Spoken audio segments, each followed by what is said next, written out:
진돗개 바로알기 운동본부의 장석윤입니다. 반갑습니다. 오늘 주제에 대해서 이야기를 하기 전에 동호인 여러분들께 부탁드리고 싶은 것이 있습니다. 동호인 여러분, 진본에게 힘과 용기를 실어주시기 바랍니다. 진본은 그 힘으로 진돗개 보호 유지를 위한 순기능적인 역할을 해내겠습니다. 여러분들이 진본을 응원해 주시는 방법은 진본 영상을 보시고 구독과 좋아요를 눌러주시면 됩니다. 그리고 진돗개에게 관심이 많은 분들에게 공유를 해주시면 감사하겠습니다. 오늘 준비한 것은 진돗개 보호 유지를 위해서 진도군에게 제안한다 라는 주제로 이야기를 해보겠습니다. 전편에서 진돌의 이야기로 명견 탄생과 우수한 진돗개의 생성 과정에 대해서 이야기를 했습니다. 우리는 그런 과정을 거친 개들이 진도섬에 살기를 바랬고, 그런 개들을 발굴하기 위해서 진보는 2022년 7월달에 한번 8월달에 한번 해서 진도 현지를 방문했습니다. 혹시나 하는 마음에 진도섬을 탐방했지만은 진도섬에서 방사되어 길러지는 개들을 찾아보기는 어려웠습니다. 처음부터 진도섬의 방향성이나 실정을 모르고 갔던 것은 아니지만 진돗개의 고향이라는 진도섬에서 자유롭게 살아가는 개를 찾아보기 어렵다는 것은 이해가 되지 않았습니다. 천연기념물 등록 시점에 진도섬에 사는 개들은 방사되어서 자유롭게 살았습니다. 시공간적으로 그 시점에 진도섬에 살고 있는 개들에게 진돗개라는 명칭이 생겼습니다. 그러나 지금은 진도 현지에 사는 모든 개들은 사면이 가로막힌 철망 안에 갇혀서 살고 있습니다. 소, 돼지, 닭처럼 철저하게 통제된 상태에서 사육되고 있는 실정인데요. 생태 환경이 변화되면 본래의 형질이 훼손된다는 것을 여러 차례 설명했고 결과는 자명합니다. 그렇다면 천연기념물 등록 시점의 개들과 현재 진도섬의 개들은 같은 형질을 갖추고 있는 개라고 단정할 수 있는지에 대한 고민도 필요할 것 같습니다. 생태 환경이 바뀌게 된 것은 여러 가지 이유가 있겠지만 저의 생각에는 진돗개를 동물문화재로 보호의 관점으로 인식했다기보다는 상품 자본주의에 종속되어서 이윤 추구의 목적으로 진행이 되었던 것 같습니다. 집단 사육 방식이라는 것은 생산량을 증대하기 위한 편의성의 산물입니다. 자견을 많이 뽑아내기 위한 최적의 방법을 진도섬은 채택했고 용인을 했습니다. 진도섬의 경제 상황이 어려웠을 때 진돗개 보호 정책의 방향성이 채택된 것이라서 이해를 못하는 것은 아니지만, 그러나 세상은 변해가고 있고 고통받는 동물에 대한 존중과 처우가 향상되어 가고 있는 추세입니다. 인간들의 쾌락과 즐거움을 위한 경마장과 경견장은 폐쇄되고 있고요. 사자나 호랑이, 코끼리, 원숭이 등의 동물들을 강압적 훈련으로 통제해서 인간들의 쾌락을 위해서 만들어진 공연이나 서커스도 사라지고 있습니다. 세계적인 추세와 흐름이 그렇습니다. 우리나라에서도 곰이나 여우를 건강한 생태계 복원을 위해서 방사하고 있는 실정입니다.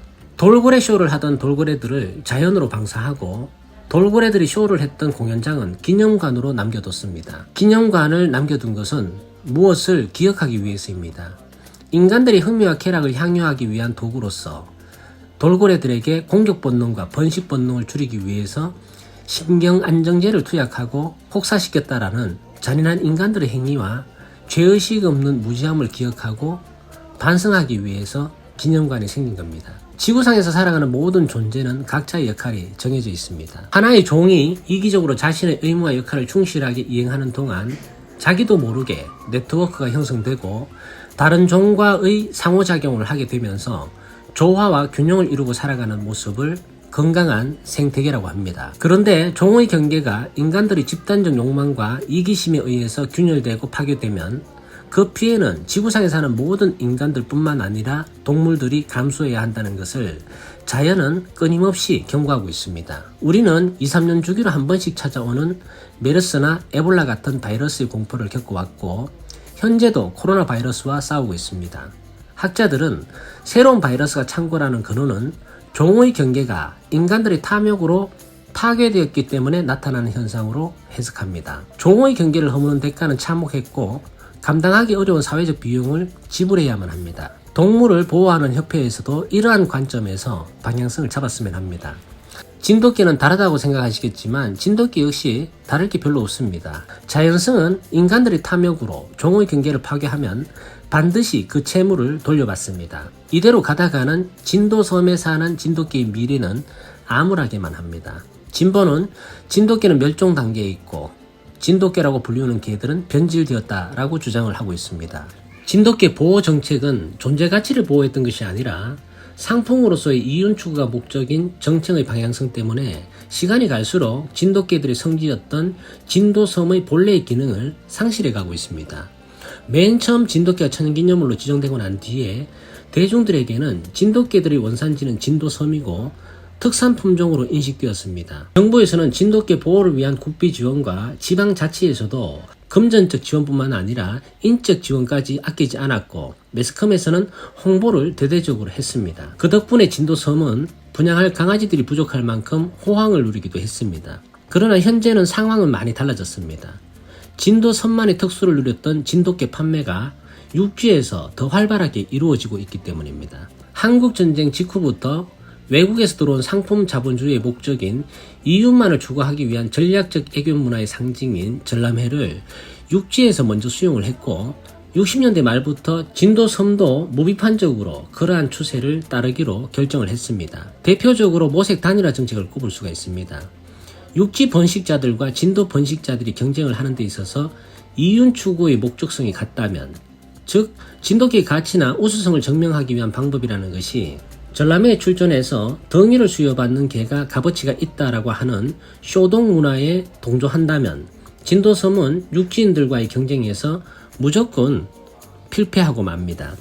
상식적으로 생각해도 진도섬의 번식자들보다 육지에서 번식하는 분들이 더 많고 전람회를 개최하는 협회도 많습니다. 전람회의 쇼동 문화를 수용해서 제도화한 것도 육지인들입니다.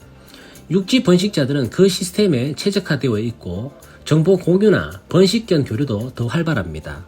결과적으로 전람회에서 상령을 받는 개 또는 챔피언의 칭호를 부여받은 개들은 육지에서 번식한 개들이 훨씬 많습니다. 진도인들은 이러한 결과에 대해서 부정하시겠지만 결과가 명료함에도 그래도 진돗개는 진도섬이 최고야 라고 똥꼬집을 피운다면 답은 없습니다.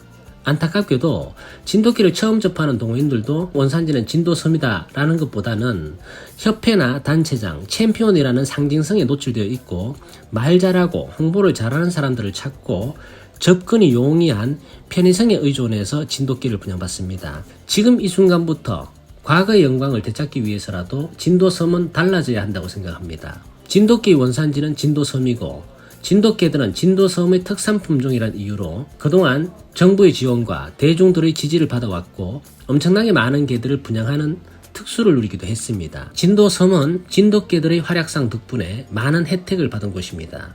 만약에 진도섬에 진돗개들이 없고 완도에 진돗개들이 있었다면, 거제도에 거제개라는 특산품종이 있었다면 생각을 한번 해보시기 바랍니다. 아마 진도섬은 이름을 알리기에도 힘겨웠을 겁니다. 진도군의 자각이 필요한 시점인 것 같습니다. 지금까지 해왔던 것처럼 소나 닭, 돼지처럼 진돗개들을 철망 안에 가둬서 집단으로 사육하는 방식을 고수한다면 육지와의 차별성도 없고 원산지 진돗개들은 경쟁력이 없어서 소멸하고 말 것입니다. 앞으로는 진돗개 보호 정책을 상품의 값어치, 이윤 추구를 목적으로 둘 것이 아니라 동물 문화재로서의 존재를 인정하고 존재 가치를 보호하기 위한 노력이 절실하게 필요하다고 생각합니다. 진돗개를 진심으로 좋아하는 마니아들이 진돗개를 보기 위해서 마을 곳곳을 돌아다녀 봐도 자유롭게 살아가는 개들을 볼 수 없다는 것은 납득되지 않는 현실입니다. 가까운 호주를 보십시오. 딩고를 보호하기 위해서 수천 킬로미터나 되는 바리케이드를 쳐서 그들의 영역을 보호하고 생태계를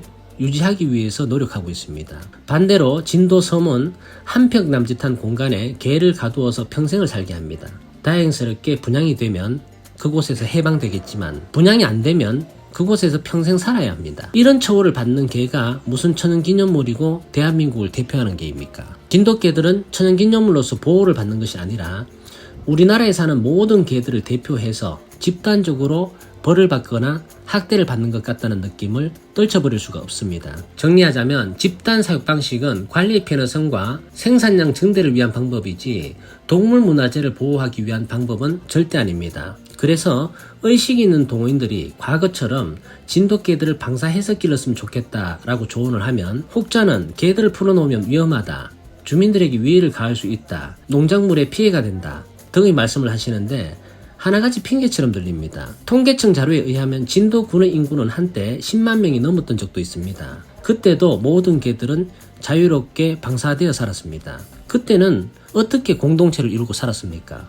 오히려 진돗개들은 진도민들에게 단백질 보충제였고 먹거리로 희생당했습니다. 당시 진돗개들을 관찰한 관찰자들의 말에 의하면은 개물림 사고는 거의 없었다고 정언합니다. 농작물에 피해를 준다고 말씀하시는데 만약에 피해를 입었으면 정부 지원금으로 보상을 해주면 됩니다. 그리고 사고력과 판단력이 우수한 진돗개들은 농작물을 피해서 다니지 짓밟고 다니지는 않습니다. 개들을 답답한 철망 안에 통제를 했다가 갑자기 풀어주게 되면 상황 판단이 안 되는 개들과 경험이 없는 개들이 사고를 내는 것이지 태어난 순간부터 자유롭게 큰 개들은 그런 짓을 하지 않습니다. 좋은 진돗개를 키워보신 분들에게는 그런 핑계는 안 통합니다. 진돗개는 여태껏 진도민들에게 이로운 개들이었지 진도민들에게 피해를 주는 개가 아니었습니다. 진도군은 진돗개들이 준 혜택을 다시 돌려주는 방법을 생각해 봤으면 좋겠습니다. 이상으로 오늘 준비한 이야기를 마치도록 하겠습니다. 다음 영상에는 쇼독으로서의 가치란 무엇인가에 대해서 준비해 보겠습니다. 동호인 여러분, 즐거운 애견생활 되십시오. 감사합니다.